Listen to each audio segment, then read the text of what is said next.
तरह से शिक्षा व्यवस्था को स्वदेशी बनाना चाहते हैं। अभी जो शिक्षा हम लेते हैं वो मैकॉले की है। मैकॉले ने जो पाठ्यक्रम तय किया वही हम पढ़ते हैं, और दुर्भाग्य से मैकॉले जो पाठ्यक्रम हमको दे गया वो इतना रद्दी और बेकार का है जो जिंदगी में कभी काम नहीं आता। हम पढ़ते हैं, रटते हैं, कक्षा में जाकर उल्टी करते हैं। कॉपी पे लिखना माने उल्टी करना। 100 में से 96 नंबर ले आते हैं। अब उसका शहद लगा के चाटें तो क्या निकलता है उसमें से? 96 नंबर। जिंदगी में काम नहीं आती वो शिक्षा। मैं मेरा उदाहरण देता हूं, सालों साल मैंने पढ़ाई की, मेरा जीवन खराब किया। मैं नहीं पढ़ता तो बहुत अच्छा होता। जितने साल मैंने पढ़ाई की, जितना पैसा मेरे माता पिता ने मेरी पढ़ाई पे खर्च किया, जितना पैसा मेरे ट्यूशन पे मेरे माता पिता ने खर्च किया, अगर मैं पढ़ने नहीं जाता वो सब पैसा बचता और मैं उससे कोई धंधा और व्यापार करता तो करोड़पति होता। क्या पढ़ाई हुई है मेरी?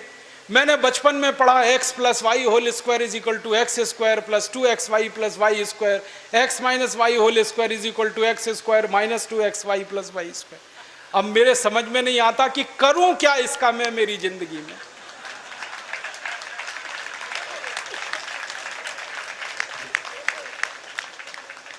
मेरे गणित के प्रोफेसर ने मुझको पढ़ाया, मैंने रटा, रट रट के दिमाग खराब किया, घंटों घंटों बर्बाद किए, किलो किलो कागज मैंने लिख लिख के खराब किए, और वो मेरी जिंदगी में आज तक काम नहीं आया। x + y होल स्क्वायर क्या करूं मुझे मालूम ही नहीं। मेरे गणित के प्रोफेसर को एक दिन मैंने कहा कि आपने मुझे ये क्यों पढ़ाया x + y होल स्क्वायर, मेरी जिंदगी में तो काम नहीं आया। तो मेरे गणित के प्रोफेसर कहते हैं, यार काम तो मेरे भी नहीं आया, मुझको किसी ने पढ़ाया, मैंने तुमको पढ़ाया। ये भेड़िया धसान क्यों चला रहे हो इस देश में? जो काम नहीं आता वो क्यों पढ़ा रहे हो इस देश के बच्चों को? बचपन में मुझे पढ़ाया गया अमेरिका का पहला राष्ट्रपति कौन, क्या करूं इसका? मान लीजिए मुझे मालूम है अमेरिका का पहला राष्ट्रपति जॉर्ज वॉशिंगटन, करूं क्या? मालूम है मुझे, क्या करूं इसका? मैं सब्जी खरीदने जाता हूं बाजार में, सब्जी वाले को कहता हूं देखो मुझको मालूम है अमेरिका का पहला राष्ट्रपति जॉर्ज वॉशिंगटन था, वो सब्जी देगा क्या मुझे? फालतू में रटा रटा के मेरा दिमाग खराब कर दिया। अमेरिका का पहला राष्ट्रपति कौन?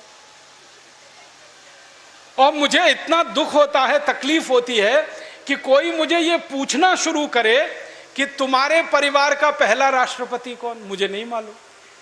मेरे परिवार के राष्ट्रपति से मतलब मेरे दादा, दादा के दादा, दादा के दादा, दादा, कहीं से हमारा कुल शुरू हुआ ना, तो मेरे कुल का पति माने मेरा पहला पिता, वो कौन नहीं मालूम।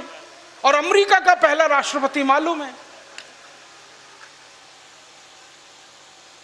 और मुझे तो इतना दुख होता है कि अमेरिका का पहला ही राष्ट्रपति नहीं मालूम, 250 राष्ट्रपति मालूम है मुझे उनके, और मेरे कुल के 2.5 आदमी के नाम नहीं मालूम मुझे। मेरे पिताजी का नाम मालूम है, उनके पिताजी का, उसके आगे बढ़ता हूं तो सब ब्लैंक हो जाता है, याद ही नहीं मुझे। क्या करना है ऐसी शिक्षा से? काम की क्या है ये? बचपन में मुझको पढ़ाया कनाडा का क्लाइमेट कैसा, कनाडा का, भारत का नहीं, कनाडा का। कनाडा की जलवायु क्या है, क्या करूं उसका कनाडा की जलवायु का? मैं तो कभी कनाडा जाने वाला नहीं, कनाडा मेरे घर में कभी आने वाला नहीं, उसकी जलवायु पढ़ के करना क्या है?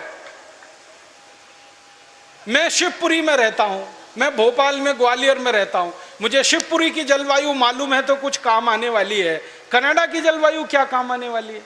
कभी जिंदगी में मौका मिला कनाडा जाने का जिसका कोई दूर दूर तक संभावना नहीं है, तब जाके वो बात कभी काम आएगी। उसके लिए रट रट के पढ़ पढ़ के दिमाग खराब कर दिया घंटों घंटों। ऐसा फालतू इतिहास पढ़ाया।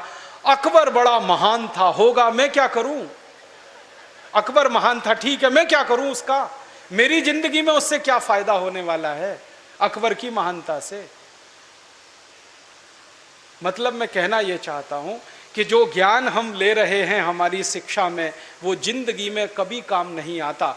आप ईमानदारी से अपने बारे में एक दिन ये करना, मेरी बात है इसलिए नहीं, आपने जो जो पढ़ा है अपनी जिंदगी में याद करो, उसमें से कितना आपके काम आया। शायद आप 100 का नंबर निकालेंगे तो 5 भी काम नहीं आया, 5% भी काम नहीं आया। जो काम नहीं आया पढ़ा क्यों, फिर रटा क्यों उसको? और आप ऐसे सोचो, दूसरा उल्टा सोचो कि हमने जितना पढ़ा वो कितना हमें याद है। याद उतना ही रहेगा जो रोज काम आता है, बाकी कचरे को दिमाग निकाल के ऐसे ही फेंक देता है। जो याद ही नहीं रहे और काम नहीं आए उसको पढ़ना और पढ़ाना क्यों? तो मैंने सोचा कि शिक्षा व्यवस्था बदलना बहुत ज़रूरी है। हमारे बच्चों के ऊपर इतना बोझा हो गया है, इस बोझे ने बच्चों को ख़त्म कर दिया। कभी कभी तो मुझे इतना अफसोस होता है, अखबारों में खबर पढ़ता हूँ 12वीं कक्षा का रिजल्ट आया, इतने बच्चों ने आत्महत्या कर ली। क्यों? फेल हो गए। बच्चे थोड़ी फेल हुए हैं, परीक्षा की पद्धति फेल हुई है हमारी, बच्चे फेल नहीं हुए। बच्चों के बारे में तो सारी दुनिया कहती है कि वो तो कच्ची मिट्टी के घड़े के जैसे हैं, जैसा आप शेप दोगे वैसे हो जाएंगे। हमारे बच्चों को हमारे अध्यापक और परीक्षा वाले शेप नहीं दे पाए, इसलिए परीक्षा पद्धति फेल हुई है, बच्चे फेल नहीं हुए। मुझे तो कई बार ये कहने के मन करता है कि बच्चों को फेल करने वाले अध्यापकों को फेल करना चाहिए, क्योंकि उन्होंने पढ़ाया नहीं ठीक से, समझाया नहीं बच्चों को ठीक से। और इस शिक्षा पद्धति में क्या भेड़िया धसान है, 100 में से 90 नंबर लाओ, 99 नंबर लाओ, 98 नंबर लाओ तो आप बहुत होशियार हैं, 33 नंबर लाओ, 30 नंबर लाओ तो आप बिल्कुल बेकार हैं। न्यूटन को तो जिंदगी में कभी भी 30 से ज्यादा नंबर आए नहीं, बेकार है न्यूटन, वो तो सारी दुनिया में पूजा जाता है। कभी फेल, हमेशा ही फेल हुआ, पास ही नहीं हुआ कभी न्यूटन। स्कूल वालों ने निकाल दिया उसको कि हर बार फेल हो जाता है, ये पढ़ने लायक नहीं है। जब स्कूल ने निकाल दिया उसको, तब उसका दिमाग खुल गया और उसने गिरते हुए सेब को देख लिया और उसने गुरुत्वाकर्षण का सिद्धांत दे दिया। जो आदमी स्कूल में फेल हो गया था, अब सारी दुनिया उस पर पीएचडी करती है और उसके गुणगान करती है। माने फेल और पास होने से किसी व्यक्ति के जीवन का कोई लेना देना नहीं। आप आइंस्टाइन की अगर कहानी पढ़ोगे तो आइंस्टाइन तो 9 कक्षा के आगे पढ़ नहीं पाया कभी, निकाल दिया स्कूल ने उसको, क्योंकि वो कुछ और सोचता रहता था। स्कूल ने निकाल दिया और निकालने के बाद सारी दुनिया में E = mc² का जो सिद्धांत दे दिया, सारी दुनिया उसका गुणगान करती है और एक ऐसे आदमी को पूछती है जो स्कूल में 9 क्लास के आगे बढ़ा ही नहीं। मतलब मैं कहना चाहता हूं, 9 पढ़ जाए, 10 पढ़ जाए, 12 पढ़ जाए, 16 पढ़ जाए, इससे कुछ लेना देना नहीं। ज्ञान जो है ना, डिग्रियों से नहीं तौला जाता है। ज्ञान अलग चीज है, डिग्रियां बिल्कुल अलग चीज। मैं तो इसी देश की कहानी देखता हूं। धीरूभाई अंबानी 9 क्लास फेल हो गया, पेट्रोल पंप पे नौकरी करना शुरू किया और रिलायंस नाम का एक एम्पायर खड़ा कर दिया जो सारी दुनिया में 4.5 लाख करोड़ का है। 9 क्लास फेल आदमी 4.5 लाख करोड़ का एम्पायर खड़ा करके छोड़ गया। इसका माने ज्ञान का डिग्री से कोई संबंध नहीं है। घनश्याम दास बिरला 4 क्लास पढ़े, स्कूल और गांव छोड़कर निकल गए, लोटा लेकर कलकत्ता पहुंच गए और इतना बड़ा खानदान बना दिया, बिरला एम्पायर, जो आज लाखों करोड़ का है। 4 क्लास पास आदमी ने किया। बिरला जी कहा करते थे कि क्लास पास करना कोई महत्व की बात नहीं है जीवन की तुलना में। तो हम जीवन को जीने वाली शिक्षा हमारे विद्यार्थियों को दें, ऐसी शिक्षा व्यवस्था हम बनाएं जिसमें डिग्री का महत्व ना हो, ज्ञान का महत्व हो, परीक्षा का महत्व ना हो, सीखने का महत्व हो, पढ़ाने का महत्व नहीं हो, सिखाने का महत्व हो। अध्यापक भी सीखें, विद्यार्थी भी सीखें, दोनों सीखने की प्रक्रिया में आगे बढ़ें। ऐसी एक शिक्षा व्यवस्था हम बनाना चाहते हैं और ये पूरी शिक्षा व्यवस्था मातृभाषा पर आधारित होगी, ये अंग्रेजी पर आधारित नहीं होगी। अंग्रेज आए तो अंग्रेजी आई, अंग्रेज गए तो अंग्रेजी चली जानी चाहिए थी। क्यों हमने रख लिया इस अंग्रेजी को? अंग्रेजी में पढ़ाते हैं अपने बच्चों को, मार मार के सिखाते हैं, बच्चे बेचारे अक्सर उसमें फेल हो जाते हैं। हिंदुस्तान के बच्चे गणित में पास होते हैं, भौतिकी में पास होते हैं, रसायन में पास होते हैं, अंग्रेजी में फेल हो जाते हैं। होना ही चाहिए उनको अंग्रेजी में फेल, क्योंकि अंग्रेजी विदेशी भाषा है।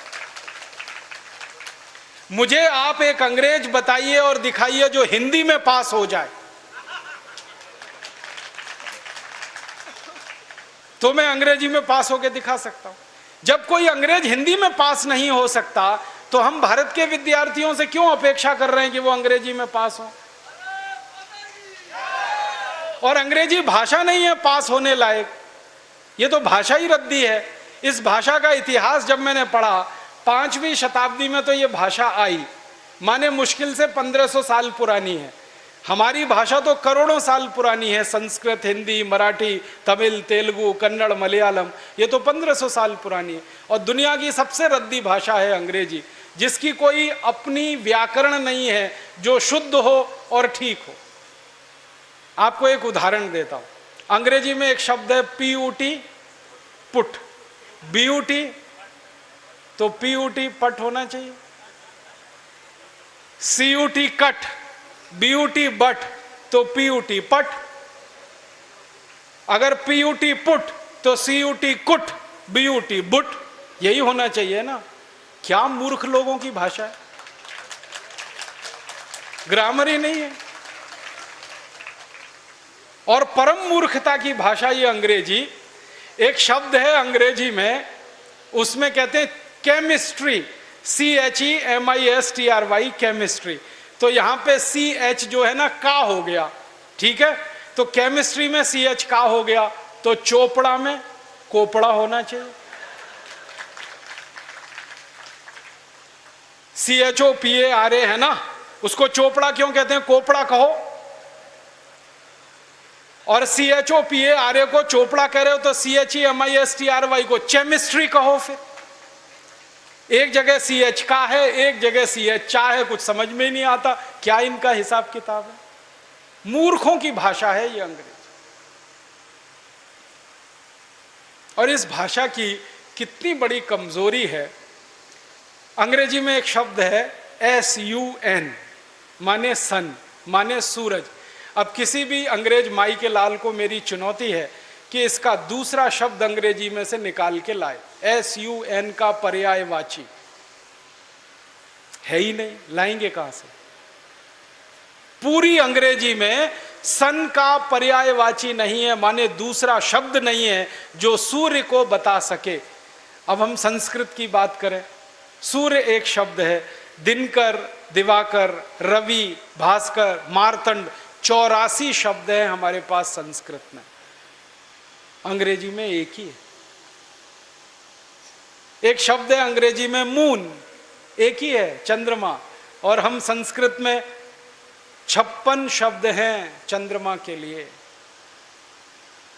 अंग्रेजी का एक शब्द है वाटर, माने पानी, वो अकेला एक ही है।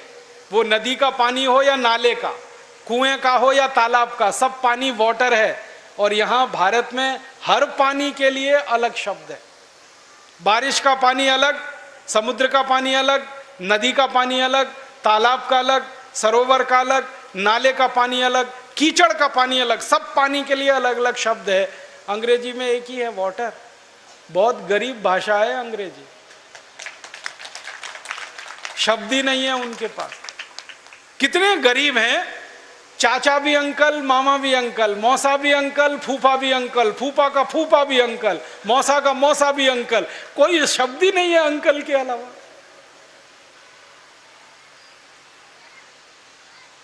और चाची, मामी, मौसी, सब आंटी, कोई दूसरा ही शब्द नहीं है उनके।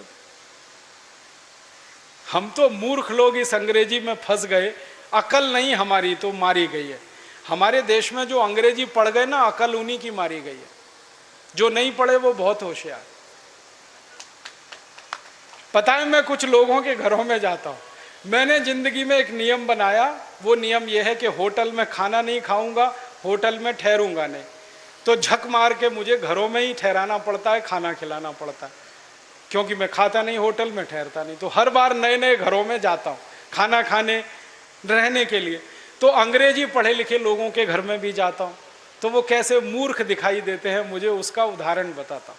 वो ना तो अंग्रेज है ना तो हिंदुस्तानी है, खिचड़ी है बीच की। और वो खिचड़ी कैसी है, किसी के घर में गया तो पिताजी का नाम घर में रामदयाल, माताजी का नाम गायत्री देवी, बेटे का नाम टिंकू। अब मैं यही पूछता हूं, कि रामदयाल और गायत्री देवी का टिंकू कहां से आ गया।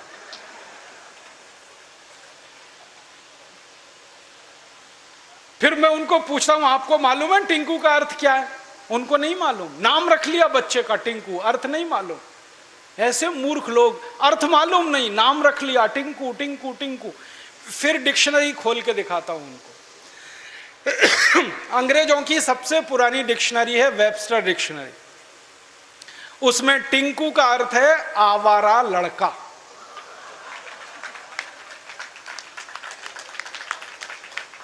जो लड़का बाप की ना सुने, मां की ना सुने, वो टिंकू है। और हम क्या कर रहे हैं पढ़े लिखे मूर्ख लोग, आज्ञाकारी लड़के को टिंकू टिंकू टिंकू बोल बोल के आवारा बनाने की तैयारी कर। ऐसे अंग्रेजी मूर्खों के घरों में जब मैं जाता हूं तो ऐसे ही नाम मिलते हैं, बबली, डबली, डब्लू, बबलू। क्या मतलब है डब्लू, बबलू, बबली, डबली? डिम्पल, ट्विंकल, कुछ मतलब ही नहीं। कुछ भारत में नाम की कमी हो गई है क्या? और इससे भी बड़ी बड़ी मूर्खताएं मैं देखता हूं। कोई अधकचरे हिंदुस्तानी, माने आधा अंग्रेज आधा हिंदुस्तानी के घर में जाऊं तो इंप्रेशन जमाने के लिए, माने रौब जमाने के लिए अंग्रेजी झाड़ेगा। हाँ, भले गलत सलत, लेकिन झाड़ेगा जरूर, रौब पड़े उसके ऊपर। वो क्या कहेगा? हिंदी में भी बोल सकता है, वो बात नहीं बोलेगा। वो कहेगा oh Rajiv Dikshit, she is my missus. तो मैं पूछता हूं really she is your missus? क्योंकि उसको मिसेस का अर्थ नहीं मालूम। मिसेस का अर्थ जानते हैं क्या है? हर देश की अपनी सभ्यता, अपनी संस्कृति होती है, तो उसमें से निकले हुए शब्द की भी अपने इतिहास और संस्कृति की व्यवस्था होती है। इंग्लैंड की सभ्यता कैसी है मालूम है? इंग्लैंड की सभ्यता में एक सबसे खराब बात है जो आपको कभी पसंद नहीं आएगी, कि वहां एक स्त्री और एक पुरुष जिंदगी भर साथ कभी भी नहीं रहते, बदलते रहते हैं। जैसे हम कपड़े बदलते हैं ना, वैसे वो एक दूसरे को बदलते रहते हैं। एक पुरुष की 20 स्त्रियां हो सकती हैं, एक स्त्री के 20 पुरुष हो सकते हैं। मेरे कई दोस्त हैं इंग्लैंड और यूरोप में जिनकी 40-40 शादियां हुई हैं, 41वीं करने को तैयार है। ये उनके यहां चलता रहता। इसको उनकी भाषा में कहते हैं एक्स्ट्रा मैरिटल अफेयर्स, पर स्त्री गमन पर पुरुष गमन। तो एक पुरुष कई स्त्रियों से संबंध रखता है, एक स्त्री कई पुरुषों से संबंध रखती है। तो पत्नी को छोड़कर जितनी स्त्रियों से संबंध रखने वाले होते हैं वो सब मिसेज में जाते हैं। माने मिसेज का अर्थ है धर्म पत्नी को छोड़कर कोई भी महिला जिसके साथ आप बिस्तर में रात को सोएं, वो मिसेज होती है, पत्नी को छोड़कर। अब यहां धर्म पत्नी को मिसेज बनाने में लगे हुए हैं। मूर्खों के मूर्ख पता नहीं कहां से पैदा हो। मिस्टर का मतलब उल्टा है, पति को छोड़कर कोई भी पुरुष जिसके साथ आप रात बिताएं वो मिस्टर होता है। यहां पति को मिस्टर बनाने में लगे हो। छोड़िए इन अंग्रेजी शब्दों को, इनमें कुछ दम नहीं। और एक तो सबसे खराब अंग्रेजी शब्द है, पता नहीं लोग बोलते कैसे हैं उसको, मैडम। आप जानते हैं मैडम कौन होता है यूरोप में? अंग्रेजों की संस्कृति में जहां पर परस्त्री गमन होगा वहां वैश्यावृत्ति होने वाली है कि नहीं?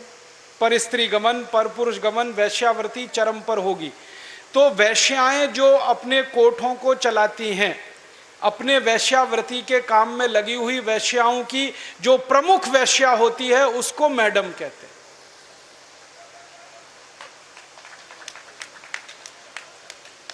और यहां हिंदुस्तान में अपनी बहनों को मैडम कह देते हैं। ऐसे मूर्ख लोग मैंने इस देश में देखे हैं।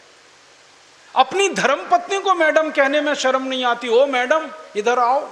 और वो धर्मपत्नी को भी शर्म नहीं आती मैडम कहलवाने में, वो भी कहती है मैडम कहो मुझको। जान तो लो कि मैडम होती कौन है, फिर कहलवाओ। अपने भारत में कितने सुंदर सुंदर शब्द हैं।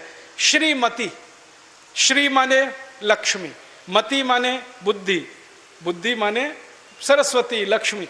तो जहां सरस्वती लक्ष्मी एक साथ निवास करे वो श्रीमती, उसको हमने मिसेस बना दिया। ये मूर्खाधिपति हमारे देश में अंग्रेजी पढ़े लिखे, इन्होंने बड़ा सत्यानाश किया, बेड़ा गर्क किया इस देश का। इस अंग्रेजी भाषा ने किया, फिर इन्होंने और ज़्यादा किया। मेरा आपसे हाथ जोड़कर निवेदन है, इस अंग्रेजी भाषा में मत फंसिए, कुछ इसमें रखा नहीं है, दम नहीं है। कभी कभी तो मैं लोगों के घरों में जाता हूँ, इतना गुस्सा आता है मुझे। कभी कभी अंग्रेजी पढ़े लिखे लोगों के घर में जाता हूँ तो छोटे छोटे बच्चे होते हैं ना, उनको उनके माता पिता कहते हैं, देख बेटा अंकल आए हैं, जरा पोएम तो सुना। मैं कहता हूँ भाई मैं अंकल नहीं हूँ, मुझे या तो मामा बना लो या चाचा बना लो, दोनों में ही आपका फायदा है, मेरा भी फायदा है। मामा बनो तो भी फायदा, चाचा बनो तो भी फायदा, अंकल में तो कुछ रखा नहीं है। फिर उनके माता पिता को कहता हूँ, ये आप इनको पोएम क्यों सुनवाते हैं, कविता सुनवाओ ना। तो उनको पोएम और कविता का अर्थ ही पता नहीं है, पोएम अलग है, कविता अलग है। अब वो बच्चे चालू हो जाते हैं टेप रिकॉर्डर की तरह से और पोएम सुनाते हैं मुझको, rain rain go away come again another day little baby wants to play. अब मैं बच्चे को पूछता हूं, तुमको मालूम है इसका अर्थ क्या है? नहीं मालूम। किसने सिखाया? मम्मा ने सिखाया। मम्मा को पूछा, आपको अर्थ मालूम है रेन रेन गो अवे? नहीं मालूम। किसने बताया? टीचर ने बताया। टीचर को पूछो, उनको भी अर्थ नहीं मालूम। तो रटाया क्यों फिर बच्चे को? अर्थ ही नहीं पता। फिर बच्चों को मैं बताता हूं, देखो इसका अर्थ ये है, बारिश बारिश तुम चली जाओ, मत आओ क्योंकि मुझे खेलना है। माने छोटे बच्चे को खेलना है, इसलिए वो बारिश को कह रहा है, बारिश बारिश तुम चली जाओ, यहां मत आओ क्योंकि मुझे खेलना है। अब ये बच्चे कविता गा रहे हैं, बारिश बारिश तुम चली जाओ, यहां मत आओ, मुझे खेलना है, और ये ईश्वर से प्रार्थना के रूप में कविता है। करोड़ों बच्चों ने ये कविता गाई और ईश्वर ने सुन ली तो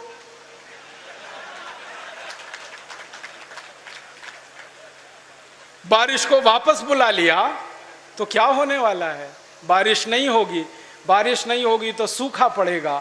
सूखा पड़ेगा तो आप भी भूखे मरेंगे, मैं भी मरूंगा, किसान भी मरेंगे। इतनी अकल नहीं है हमको, ये रेन रेन गो अवे कितनी खतरनाक चीज है। हमारे भारत में 60% खेती बारिश पर होती है, 40% खेत में ही सिंचाई की व्यवस्था है। जब 60% खेती बारिश पर हो तो बारिश ज्यादा होनी चाहिए इस देश में। ऐसी कविताएं हम बच्चों को क्यों नहीं सिखाते? लेकिन वो कविताएं मातृभाषा में हो सकती हैं, अंग्रेजी में नहीं हो सकते। मैं एक मराठी मातृभाषा की कविता सुनाता हूं आपको, अर्थ बहुत सीधा है उसका। वो कविता है, ये रे पाऊसा तुला देतो पैसा, पैसा झाला खोटा, पाऊस आला मोठा। ये रे माने आओ आओ, जल्दी जल्दी बारिश तुम आओ। पाऊसा माने बारिश। मराठी में कह रहे हैं, बारिश बारिश तुम जल्दी जल्दी आओ, नहीं आओ तो मैं पैसा देने को तैयार हूं, तुम आ जाओ, क्योंकि मुझे बारिश की जरूरत है, क्योंकि खेत को पानी की जरूरत है, क्योंकि 60% खेती बारिश पर आधारित है। तो भारतीय कविता बारिश को बुलाने वाली होती है और अंग्रेजी कविता बारिश को भगाने वाली होती है। क्योंकि इंग्लैंड में मौसम खराब रहता है, कभी भी बारिश आती है, इसलिए वहां के बच्चे कहते हैं रेन रेन गो अवे, क्योंकि बारिश का कोई भरोसा नहीं।